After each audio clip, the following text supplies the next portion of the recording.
道大家有没有关注前几天的 WWDC， 也就是苹果的全球开发者大会，新系统如期发布。不知道你们感觉这一次的升级大不大呢？新硬件嘛 ，Vision Pro 国行版算吗？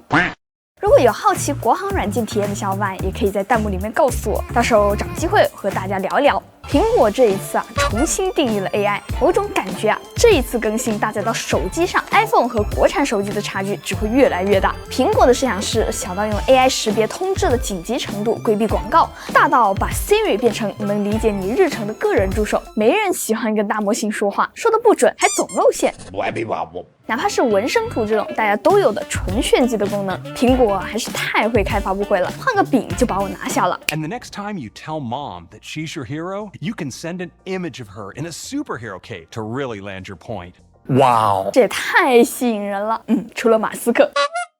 对了，我想问一下，如果说果子这个 AI 只能跑在 A17 Pro 上，那今年618买的 iPhone 15和 Plus 还会有满血的 Siri 动画吗？跟 AI 部分的升级比起来 ，iOS 的技术功能简直像个新兵蛋子。但这一次的更新依然会长远的影响到这2-3年。怎么说呢？可以用这几个词来概括这一次的更新，分别是裤衩子早干嘛去了？这太不苹果了。我想先从这一次影响最深远的更新开始聊起。没错，控制中心。只看外观变化非常大。像苹果这样的强迫症也终于把圆形和圆角矩形混用了。跟 HyperOS 比起来，怎么说呢？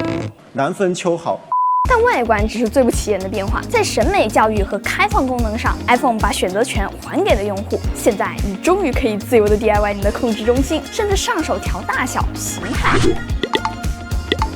像不像是橘子系统的裤衩？你可以把合适的组件铺满一整页，还能调整顺序，直到装修出一个独一无二的控制中心。注意看。这个添加页面有点像是小组件的添加页面，不过呢，你并不能把桌面小组件挪到控制中心。理论上，未来第三方软件只要做出适配，你就可以把它们的功能组件编辑进自己的控制中心。如果你是米家用户，等到小米把什么灯啊、空调啊，还有开关做进控制中心，甚至把家庭环境、摄像头机位都塞进去，这比 HyperOS 长起来的页面还要方便。汽车 App 可以把控车部分的功能也放进来，只要开发者愿意做，提前开空调、开冰箱根本就不是问题。这就是我眼中 iPhone 这一次的最强更新了。接下来该敲打了。相册的更新我觉得是比较失望的。的确跟苹果说的一样，变化很大，但体验还是很差。首先，基本相机的相册还是没有，微信图片也还是要靠手搜。接 iPad 之后，今天的苹果如同装睡一般，又选择避开正确答案做题，加个文件夹的事儿就偏不。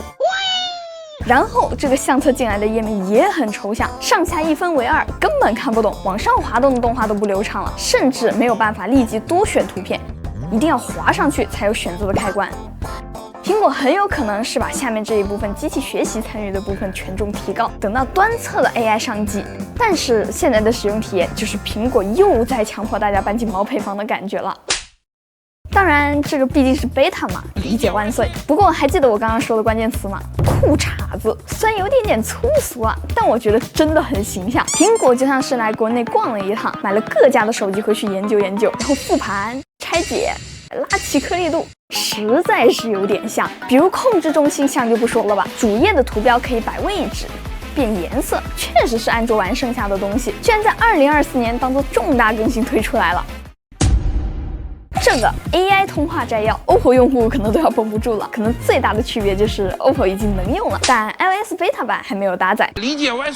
现在通话终于可以录音，图标终于可以自己编排，甚至终于像安卓一样可以给应用上锁了。不知道是不是 All in Apple Intelligence 以后智慧的苹果提出的建议，上锁后默认 Face ID 验证，如果还是没有安全感，你还可以把应用隐藏起来，解锁之后才会显示。但每次滑回桌面再进都要重新验证一遍，有点麻烦。把目光看向 Mac， 甚至还有红龙的裤衩。开个玩笑哦 ，macOS 这一波把手机镜像到电脑上，不只是套上了别人的裤衩子。更新完最新的 macOS 之后，你就会发现它既不在控制中心，也不在设置里，它可以常驻在程序屋。所以我的猜测是，苹果很有可能会把它做成图标，有需要的时候点开就能直连手机。这一点和华为鸿蒙生态还是有本质的区别的。或许在苹果的眼里，这个镜像更像是一个基于 Mac 的应用程序 ，iPhone 变成了 Mac 里面的一个手机型形状的 App 来完成一些电脑做不到的功能。当然，另外一种可能就是苹果开摆了，偷了一波懒。跟通话摘要一样，手机镜像也是期货功能，测试版系统还没有实装，所以我倒是有几个疑问。首先啊，手机在电脑上如何解锁呢？验证指纹，或者是手表靠近解锁也依然可用，反正不可能是点击屏幕输密码。第二个呢，如果按照发布会展示的场景，手机并不需要渲染电脑上同步的画面，那难道手机可以同时打开和电脑上一样的 App？ 那岂不是某种程度上应用双开了？有点绕。对了，讲个好玩的，这个图标甚至连毛玻璃都没有做，套上个透明度就放上来了。虽然只是个 demo， 但苹果怎么看起来好像有点没追求了，还把控制中心的圆角矩形和圆形混用，大图标文件夹比例奇怪，圆角也不匹配，图标改色适配很差。感觉为了 iOS 18这一堆功能一股脑的弄出来，苹果放下了审美上的偏执，搞出了一些很不苹果的东西，连灵动岛这么抽象的东西都能做好，说这些有难度我是不信的，很难说这是好事还是坏事了。